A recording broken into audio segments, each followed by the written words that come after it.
اس لیے وہ ابھی تک کترا رہا تھا، جانتا تھا کہ ٹائیگر کے لیے کوئی مشکل کام نہیں ہے۔ ہاں جانتا ہوں، مگر یہ بھی جانتے ہو کہ مجھے زیادہ بولنے اور سوال کرنے والے لوگ بالکل نہیں پسند ہیں۔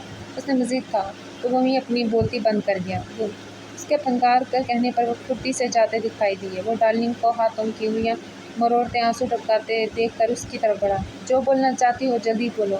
قریب سے ابھرتی اس کی آواز پر وہ نگاہیں اٹھا گئی۔ ٹائیگر، آپ کیسے کسی اور سے شادی کر سکتے ہیں؟ میں محبت کرتی ہوں آپ سے۔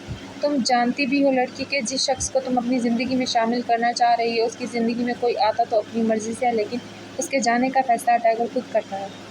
آئی نو، بٹ بہت بولنے لگی ہے۔ اگر پھر سے بولی تو اس بار ٹیپ سے منہ بند کیا ہے، نیکسٹ ٹائم سلائی کروں گا۔ اس کا فکرہ مکمل کرنے سے پہلے ہی وہ اس کے منہ پر ٹیپ چپکا کر بولا۔ ڈارلنگ نے تیزی چڑھائے دیکھا۔ وہ جانتی تھی کہ اب ٹیپ اتار کر اس نے ایک لفظ بھی بولا تو جو اس نے کہا ہے کہ وہ کر گزرے گا۔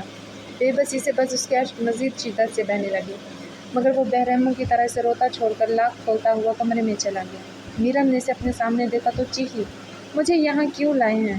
احسن کو مار کر سکون نہیں ملا تھا کیا، جو مجھے بھی مارنا چاہتے ہیں؟ عورت پر ہاتھ اٹھا کر مردانگی ثابت کر کے بھی چین نہیں ملا، جب میری جان لینا چاہتے ہیں؟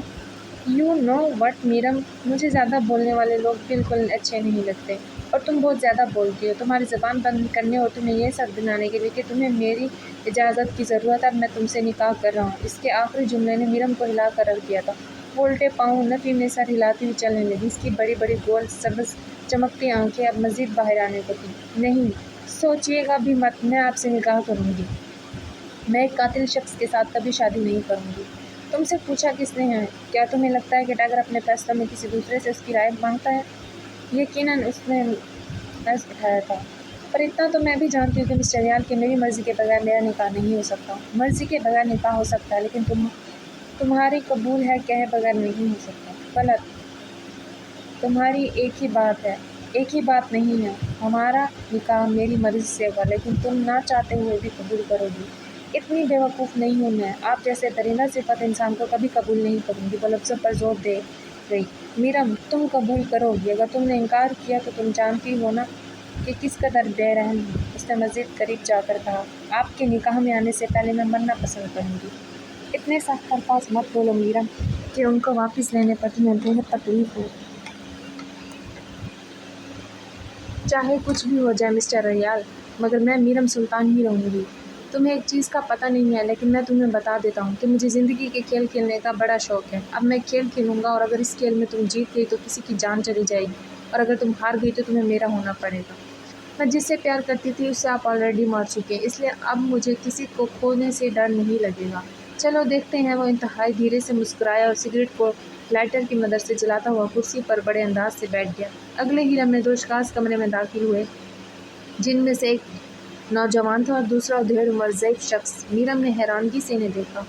ان کے دونوں ہاتھ پشت سے جانب رسیوں سے بندھے ہوئے تھے۔ نینا ان کے پیچھے ہی انہیں لے کر نمودار ہوئی تھی۔ چلو رابن، تم جانتے ہو کہ ٹائیگر کی پاور کیا ہے، اور ٹائیگر کتنی بے رحمی سے لوگوں کو موت دیتا ہے۔ اس لیے اگر تم اپنی زندگی بچانا چاہتے ہو تو سامنے موجود اس لڑکی کو اگلے 5 منٹ میں مجھ سے نکاح کرنے پر راضی کرنا ہے۔ اگر تم کر پائے تو ٹھیک، ورنہ 5 منٹ 1 سیکنڈ پر یہ گولی تمہارے آر پار ہوگی۔ وہ اپنی جیب سے پستول نکال کر میرم کے سامنے رکھ کر کرسی پر بڑے انداز سے ٹانگ پر ٹانگ چڑھائے بیٹھے ہوئے اس نوجوان سے مخاطب ہوا تو نینا نے جھٹ اس کے ہاتھ کھولے اور وہ میرم کے قدموں میں جا گیا۔ ریال نے گھڑی پر ٹائم لگا دیا۔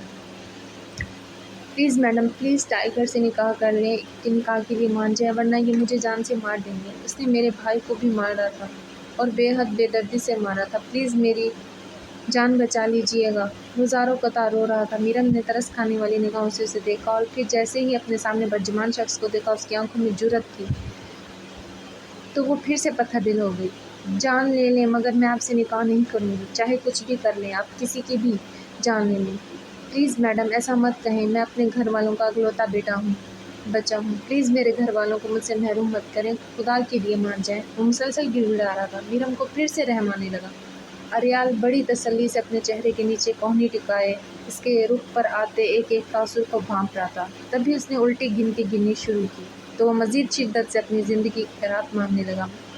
میرم خود پر ضبط کرتی آنسو پروتی رہی۔ Times up, goodbye forever Robin. اس نے تھوڑا مسکرا کر کہا اور پستول لوڈ کی۔ رابن نے ایک بار پھر آخری امید سے میرم کو دیکھا، جو ریال کی پستول کو دیکھ کر کہیں گمسم سی دکھائی دی۔ اسی پل گولی چل دی اور اس کے سر کو چیر کر اسے وہیں ڈھیر کر گئی۔ اس نے ہراساں نگاہوں سے دیکھا، کوئی اتنا بے رحم کیسے ہو سکتا تھا جیسے وہ تھا۔ اب وہ ڈھیڑ عمر شخص سے مخاطب ہوا۔ اب آپ کی باری بابا جی، آپ کے پاس بھی 5 منٹ کا وقت ہے، اگر اس میڈم کو منا لیا تو بچ جائیں گے، ورنہ۔ اس نے اپنی بات کو ادھورا چھوڑ کر میرم کو دیکھا، جو اپنی مٹھیاں پیچھے سے کھاد جانے والی نظروں سے دیکھ رہی تھی۔ وہ من ہی من اس کے چہرے کو دیکھ کر مسکرا رہا تھا۔ پھر بزرگ صاحب اس کے پاؤں پڑ گئے۔ ایک بزرگ شخص کو اپنے قدموں میں دیکھ کر وہ جھٹ پیچھے ہوئی۔ مہربانی کر کے بیٹی مان جاؤ اس سے نکاح کے لیے، ورنہ یہ شخص مجھے مار دے گا۔ ایک بزرگ کی نگاہوں میں آنسو دیکھ کر اس کا دل پھٹ رہا تھا۔ بیٹی، میری بیٹی تمہارے جتنی ایک ہی بیٹی ہے، اور میں اس عمر میں بھی بمشکل مزدوری کر کے اپنے گھر کا کام کرتا ہوں۔ میری بیٹی کا میرے علاوہ اس دنیا میں کوئی بھی نہیں ہے۔ اگر مجھے کچھ ہو گیا تو میری بیٹی اس ظالم دنیا کے ہاتھوں اکیلی پاگل ہو جائے گی۔ خدا کے لیے بیٹی، مجھ پر نہ صحیح اپنے جیسی اس معصوم لڑکی پر ہی رحم کر لو، جس کا اکلوتا رشتہ بھی اسے چھوڑ کر ہمیشہ ہمیشہ کے لیے چلا جائے گا۔ وہ جذبات سے بھرپور اپنی داڑھی کو تر کرتا ہوا بولا تو میرم بے آواز سسکیاں لینے لگی۔ اس کا من کیا کہ ریال کے ہاتھوں سے پستول لے کر خود کو ہی گولی مار دے، مگر خودکشی حرام تھی اور وہ یہ بھی نہیں کر سکتی تھی، نہ مقابل کا قتل کرنے کی ہمت، کیونکہ وہ تو ایک بہت ہی رحم دل لڑکی تھی جو کسی کا زخم تو دیکھ ہی نہیں سکتی تھی، پھر جان کیسے لیتی۔ اب ایک طرف خون میں لت پت پڑی روبن کی لاش کو بھی اس نے ایک نظر بھی نہیں دیکھا تھا۔ وہ جانتی تھی کہ اگر اس نے ایسا کیا تو اس کا دل پھٹ جائے گا۔ ریال ایک بار پھر سے الٹی گنتی گننا شروع ہوا اور بزرگ شخص کی آہیں بلند ہونے لگی۔ اس نے ایک بار پستول کو لوڈ کیا۔ گڈ بائے بابا جی، آپ کے ساتھ بھی میرا سفر کافی اچھا گزرا، اس نے سنجیدگی سے کہا، اور جیسے ہی ٹریگر دبانے لگا تو میرم چلا اٹھی۔ نہیں، مجھے آپ سے نکاح قبول ہے۔ نینا، کیا میرم نے یہیں کہا کہ اسے مجھ سے نکاح قبول ہے؟ اس نے بے یقین ہوتے ہوئے کہا۔ ایک طرف کھڑی نینا سے پوچھا۔ ہاں ٹائیگر، جواب سن کر وہ نیچے کر کے ہلکے سے تبسم سجا گیا۔ نئی زندگی بہت بہت مبارک ہو بابا جی۔ قریب جا کر اس نے بزرگ شخص کے کندھے پر تھپکی دی تو وہ نم آنکھوں سے مسکرائے۔ بہت بہت شکریہ تمہارا بیٹی، خدا تمہیں بہترین اجر دے۔ اس نے میرم کے سر پر پیار دیا تو جیسے اسے سکون مل گیا ہو۔ وہ بے ساختہ آواز نکال کر روئی۔ عین اسی پل تمیز اور خان کسی قاضی صاحب کے ہمراہ کمرے میں داخل ہوئے۔ ریال نے جھٹ اپنی پستول کو پھر سے پینٹ کی جیب میں ڈالا اور شرٹ کو اس کے اوپر کر کے میرم کے کان میں ہلکی سی پھونک ماری۔ یاد رکھنا میرم سلطان، اگر تمہارے منہ سے ایک بھی ناقل لفظ نکلا تو اسی بزرگ کی جان لینے میں ایک سیکنڈ بھی نہیں لگاؤں گا۔ اس کے دھمکانے پر وہ گھوری ڈال گئی۔ نکاح شروع ہوا اور ڈارلنگ بے بسی سے ایک طرف کونے میں لگی کھڑی رہی، اور وہ جو انڈر ورلڈ کی سب سے لڑاکا اور خطرناک ترین لڑکی تھی، اب بالکل بے اختیار ہو چکی تھی۔ قاضی صاحب نے نکاح پڑھایا تو میرم نہ چاہتے ہوئے بھی بمشکل اقرار کر گئی۔ ریال نے تو فوراً ہی ہاں کہہ دی تھی۔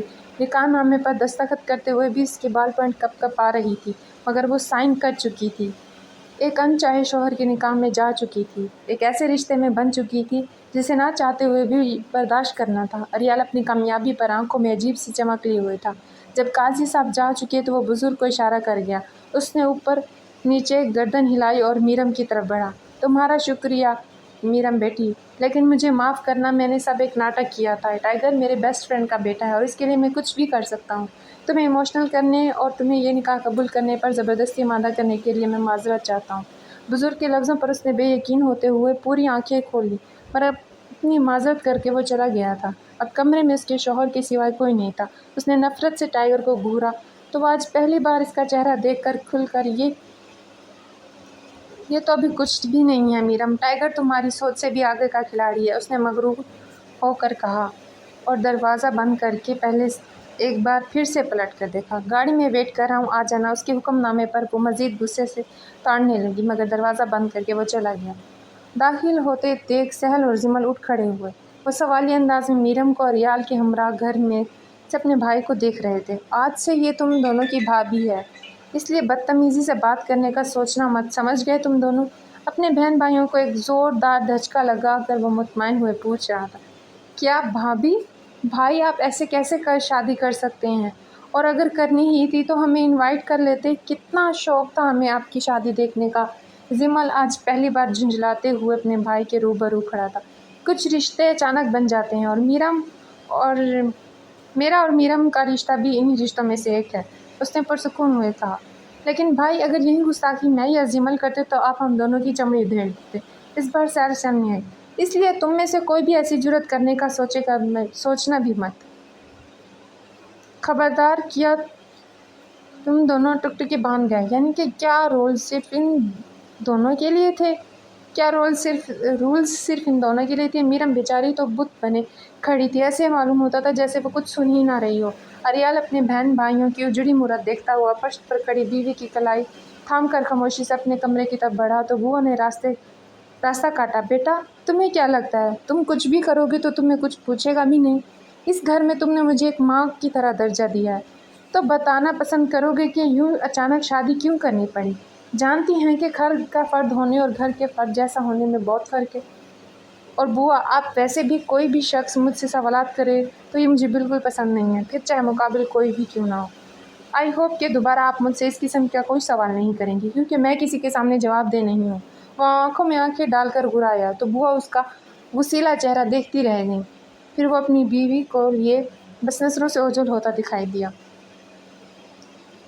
میں نے تو تم لوگوں کو پہلے ہی بتا دیا تھا کہ دال میں کچھ نہ کچھ کالا تو ضرور ہے، لیکن تم لوگوں کو میری بات ایک مذاق لگتی تھی۔